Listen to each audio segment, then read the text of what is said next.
सागरेश्वर अभयारण्यात भीषण आग, वन विभागाच्या निष्क्रियतेवर संताप. ताकारी तुपारी बाजूच्या डोंगर रांगा जळाल्या, मौल्यवान वनसंपदेचं मोठे नुकसान. कडेगाव तालुक्यातील देवराष्ट्रे परिसरातील यशवंतराव चव्हाण सागरेश्वर वन्यजीव अभयारण्य परिसरात सोमवारी सायंकाळी भीषण आग लागून डोंगर रांगांना मोठ्या प्रमाणात फटका बसला. ताकारी तुपारी बाजूकडील डोंगरावर लागलेल्या या आगीमुळे अभयारण्यातील गवत, झाडे आणि इतर वनसंपदेचं मोठ्या प्रमाणात नुकसान झाले आहे. या घटनेमुळे परिसरात चिंतेचे वातावरण निर्माण झाले असून वन विभागाच्या कार्यपद्धतीवर नागरिकांकडून तीव्र संताप व्यक्त होत आहे.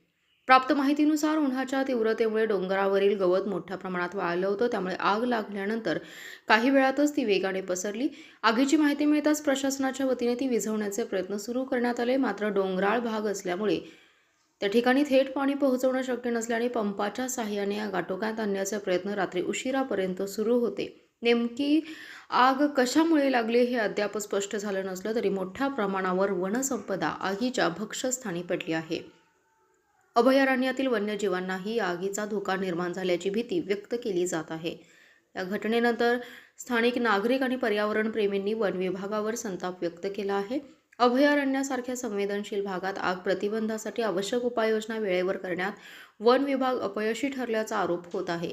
उन्हाळ्याच्या काळात अशा घटना टाळण्यासाठी गवत काढणे, फायर लाईन तयार करणे आणि सतत गस्त ठेवणे आवश्यक असताना त्याकडे दुर्लक्ष झाल्याची टीका नागरिकांनी केली.